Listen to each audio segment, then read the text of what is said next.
From the Cactus, KCTS-FM Phoenix, I'm Jamison Greenwood with Greenwood & Company. Well, I hope everybody's been having a good week. Tomorrow night is the Super Bowl. It looks like the Seattle Seahawks are going to be going up against the New England Patriots this year.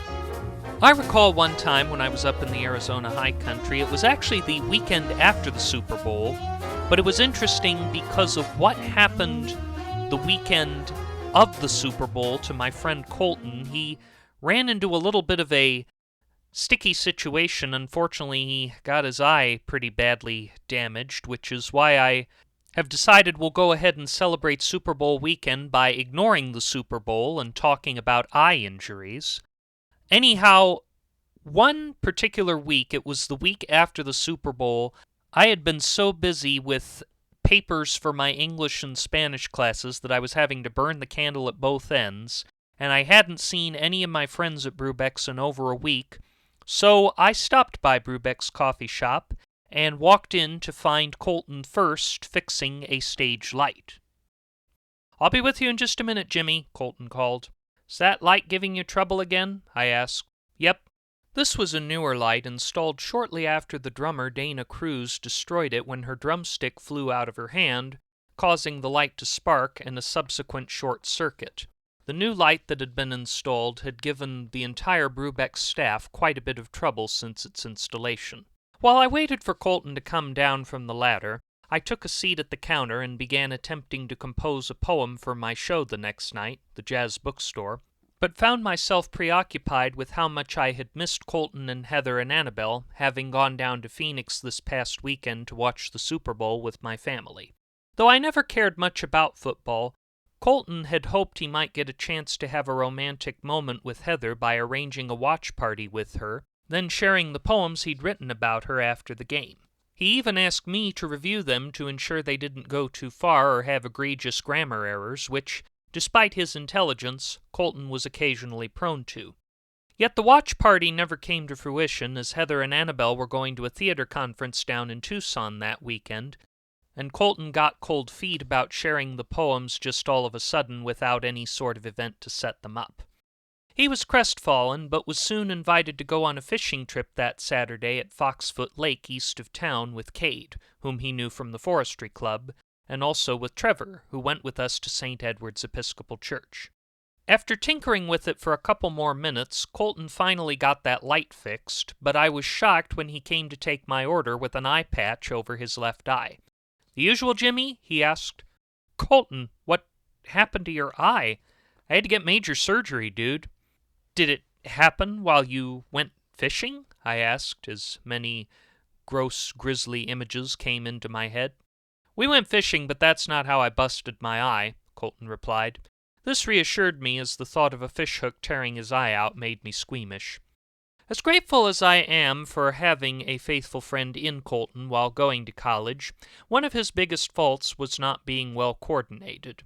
His expertise in the intricacies of coffee were doubtless, having grown up in a family that ran the local Cavazos Coffee in Seattle, but at Brubeck's it was not necessarily unheard of for him to drop a cup of coffee, to accidentally spill a scalding hot dribble of it on his finger, or trip on various rugs, or do some combination of all three. He was seldom asked to be a chalice-bearer at St. Edward's, but in fairness I think they felt his divine gifts were better used in other ministries. "You went to Lake Foxfoot, right?" I asked. "Yeah, Cade and his family have a cabin up there, and he knows all the best fishing spots." Colton knew Cade from the Forestry Club at HCU, who, being a native of Pine Bow, loved the outdoors with a specific passion for fishing. Cade organized the trip with the goal of going to the cabin on Saturday and returning to town on Sunday to watch the ultimate ball game. Colton invited me to go along, but I was going to Phoenix to visit my family, and when he ran into another friend named Trevor near the HCU School of Science and Mathematics, he invited him. Trevor was an engineering major and fellow member of St. Ed's, very skinny and tall at almost 6.5 feet with buckwheat blonde hair, and though a devout cradle Episcopalian like Colton, we rarely saw him, as the intricate analytical workload of his engineering degree made my workload as an English and Spanish major and journalist for KHCU seem quite low. Trevor only decided to go as he had no test for the next 2 weeks, and even felt to some extent that he was pushing it by committing. The trio packed up their tackle boxes on Friday, got into Cade's Jeep, and spent the night at the family cabin before driving to Foxfoot Lake in the morning. Trev didn't catch any of the fish, Colton explained. Cade and I did, but it stank something fierce, bro. Doesn't fish stink by nature?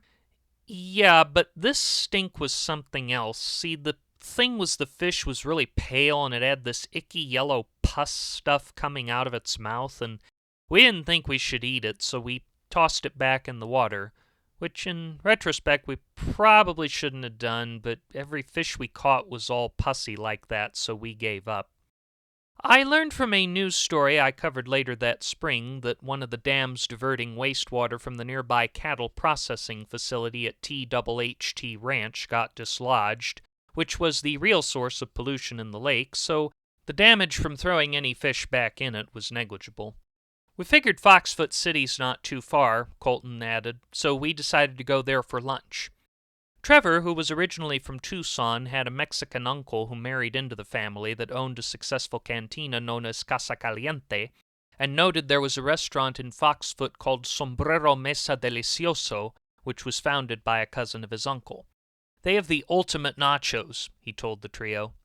They studied the menu and decided they would get a combined nacho sampler plate to share, and each ordered a bottle of Corona while they waited. Colton planned to keep his limit down to 2, but the bottle was a vice for Cade, who ordered a third at the arrival of the nachos and encouraged Trevor to do the same. You sure that's a good idea? He thought Colton might want another and didn't want to ruin his brains with the pile-on of assignments he was likely to get from the ex-Lockheed Martin engineers that taught at HCU. You're not an alcoholic if you're pursuing a degree, was Cade's response, after which he burped. Why not? Said Trevor. My parents are wine collectors anyway. I'll have one more too, Colton decided, backing down on his limit. We can get an Uber to take us back to the cabin if we need. After that, Colton explained, we figured we were good to drive home, but while we were waiting for an Uber to the cabin, Cade thought it might be fun to pull the trim piece off of his Jeep's tailgate. He dared Trev to do it. Trev grunted, and we cheered him on, and, well, Trev actually managed to pull the trim piece off of Cade's Jeep with almost no damage. I found this a bit of a strange story, and asked a few follow-up questions. Okay, well, I guess if it was his own Jeep, then I caught the serious look in Colton's one good eye. It wasn't his truck, was it? Well, we do know it wasn't his truck, and we also know that we have to take a short break, but we'll discuss what they did to rectify the situation and figure out how Colton developed his eye injury after this. You are listening to Greenwood & Company on KCTS. Hello, I'm Jamison Greenwood. If you enjoy Greenwood & Company, be sure to follow and share wherever you get your podcasts. Thanks for listening, and we'll be back with more Greenwood & Company right after this.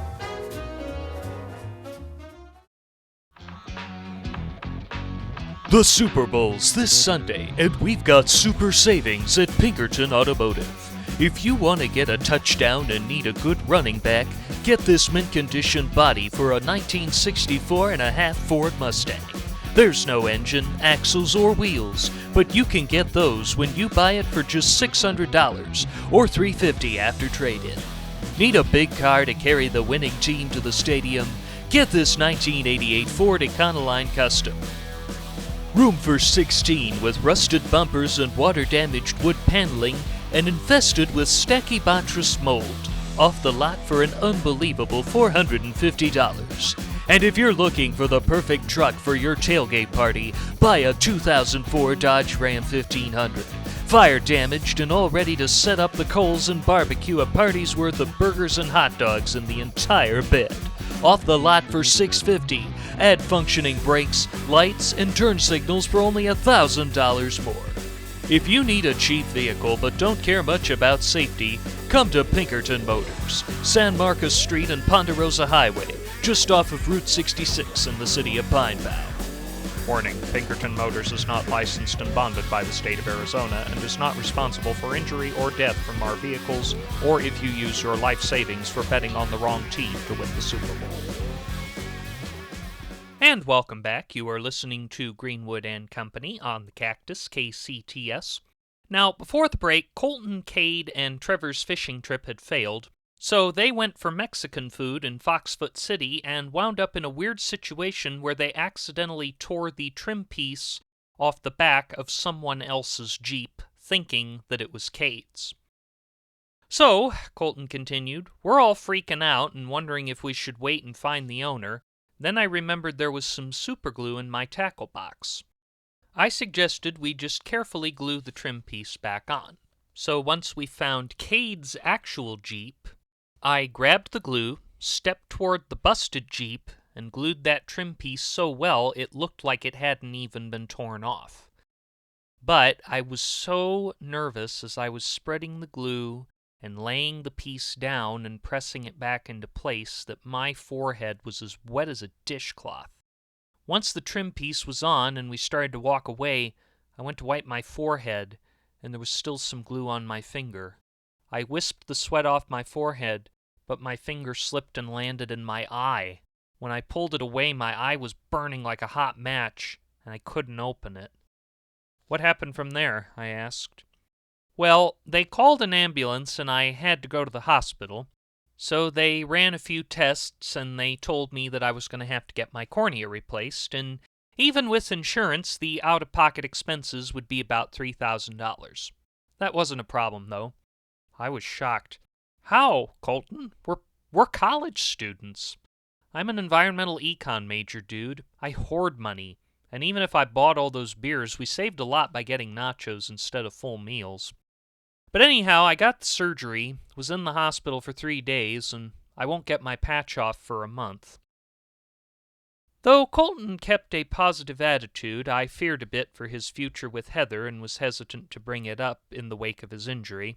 Colton's perfectionist nature and fear of failure had kept him from pursuing his dream girl in the past, but a sense of urgency always overcame him, that if he didn't do something as soon as possible, it would already be too late, and Heather would be romancing and perhaps spending the rest of her life with some other guy. I had similar feelings regarding Heather's cousin, Annabelle, and though Colton had 20/20 vision and I was a bespectacled dork, I didn't have an expensive eye injury that would take a month for me to recover from. I hoped Heather and Annabelle might be coming back to the shop that night, but decided to approach bringing them up as delicately as possible, out of fear Colton might get upset at the mention of Heather. Do you know if Heather and Annabelle are coming back tonight? I asked. At that moment, the bell on the door rang, and Heather walked in with her honey blonde hair in a ponytail, wearing a Ponderosa Players sweatshirt, while Annabelle came in behind her, her flowing lemonade hair and piercing green eyes, and wearing her sleeveless scarlet dress, black boots, and red hippie bracelets while carrying her saxophone case. I guess they are coming back tonight, I replied. After exchanging pleasantries, Heather and Annabelle inquired of Colton's eye patch, and after he shared the whole saga, we asked Heather and Annabelle about the theater conference, which I regretted missing. We had a choreography workshop with Christian Chenoweth, Heather said. There was also a lyric writing workshop hosted by Lin-Manuel Miranda and Richard Sherman. Jimmy, you would have loved that. We continued our discussion of the workshops they attended, and the girls presented some gifts to us. Heather gave Colton a reusable grocery bag with the Playbill logo on it, and Annabelle gave me a pen and a writing pad with their logo on them as well. There was no mention from Colton, Heather, or Annabelle about the Super Bowl and who won, so I think Colton's desire to get Heather to have a watch party and any disappointment associated it had to have been assuaged. At that point, Annabelle began assembling her saxophone and taking requests from each of us, which included Popular from Wicked for Heather, Walkin' on the Sun by Smash Mouth for Colton, and As Time Goes By for me. I approached the stage hoping to start a conversation with Annabelle and wishing I had a gift for her, such as a CD of Roxy Coss or a engagement ring, but I tried to stay clear of controversy in my choice of conversation. Are Chris and Dana going to join you tonight? I asked as Annabelle arranged her sheets on a stand by the stage. referring to her pianist friend Chris LaCroix and her drummer friend Dana Cruz. "Chris will, but not Dana," replied Annabelle. "She all right?" "Well," Heather overheard and came up behind us. "You know how a couple months back she kept losing her drumstick and knocked out that stage light?" She pointed to the light that Colton was adjusting earlier. "Well, she had a bit too much to drink before her drum midterm, and she tossed her stick in the air again, and it didn't break a stage light, but it poked her in the eye. So she's also recovering from her cornea replacement." "Well," Colton turned from behind the counter toward the stage, "that makes two of us." You are listening to Greenwood and Company on KCTS. We all know why you moved to the Sonoran Desert, to get away from the snow and see the sturdy saguaros grow. Sure, they don't need more than a drop of water every 5 to 10 years, but without proper nutritious soil, they won't grow nearly as tall and the spines won't grow nearly sharp enough to deter the thieves that want to break in to steal your credit cards, phones, and stool samples. That's where Carl Pfeiffer's cactus fertilizer comes in. It's a patented blend of goat manure, pine mulch, honeybee stingers, and fiberglass insulation designed to make your cactus grow taller, greener, and with ever sharper, more pain-inducing spines. Warning, Carl Pfeiffer's cactus fertilizer is known to cause dysentery in Delaware and venereal disease in Vermont. Should be utilized only on succulents. Use on vegetation from temperate climates may lead to irreversible damage to deciduous ecosystems and somehow may trigger earthquakes and volcanic eruptions. Carl Pfeiffer's cactus fertilizer, strengthening the beauty of the desert and also its dangers.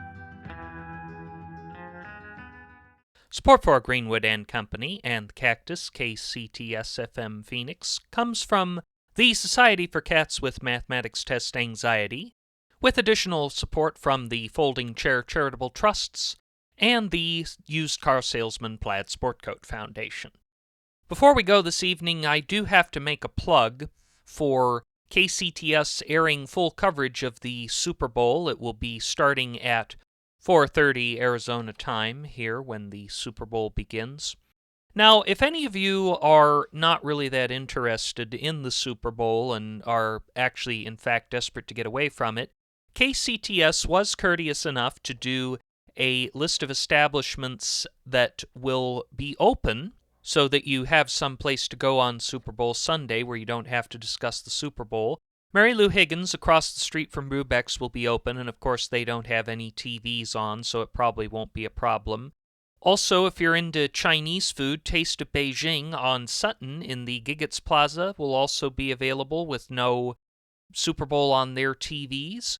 And Sergio's Brazilian Grill will also be open, where football is banned in favor of soccer. And Sergio's Brazilian Grill, they're on Route 66, one light east of the Barry Goldwater Expressway. Just realized all those places are in Pine Bow when this is Phoenix, but hey, you may want to get up for a weekend getaway.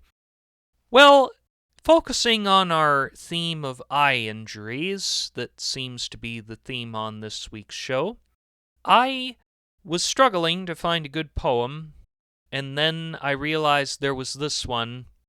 I hate to end on such a bad note, but it's truly a tragic tale of love gone wrong. This is called The Raven and the Raccoon. The Raven and Raccoon went for a date at a dumpster out behind Brubeck's. They fished out a cup and a scone from the dumpster, but wouldn't pay, even with new checks. The Raccoon licked the cup with its spoiled creamy coffee. Raven pushed her the scone with his beak. And Raccoon gave a sigh. "My dear Raven," she cried, "I've not kissed you in over a week." So they leaned toward each other, and the Raven he pursed, but he found with his beak it had slipped. Then she covered her face, took his beak from embrace, for he'd poked at her nose, not her lips.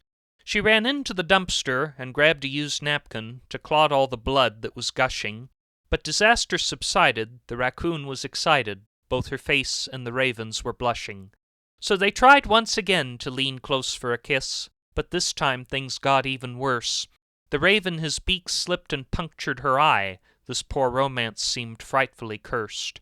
Raven flew his raccoon to an ambulance truck, and a medic gave Raccoon a patch. "You should go to the doctor," the medic she said, "and don't give that eye any a scratch." So Raccoon and her Raven won't kiss for a while, but they're still in love, that's for sure. It's ill-fated to me, but I'll hope for the best, as romance isn't easy to cure.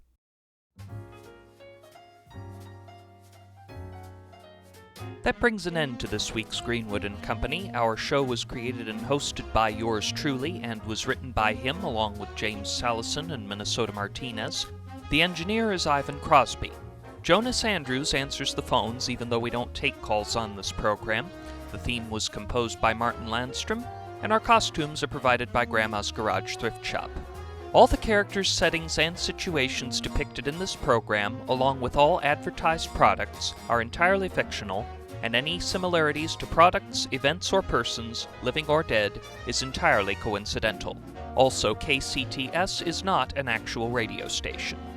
Be sure to visit our website at JamisonGreenwoodPodcast.com to learn more about Greenwood & Company, and make sure to follow us on the podcast platform of your choice and share with your friends on social media. Just a reminder to please be careful if you are going out on the 101, the 17, or Route 66 tonight. I'm Jamison Greenwood, and until we meet again, stay healthy, stay safe, and stay young at heart. Good night.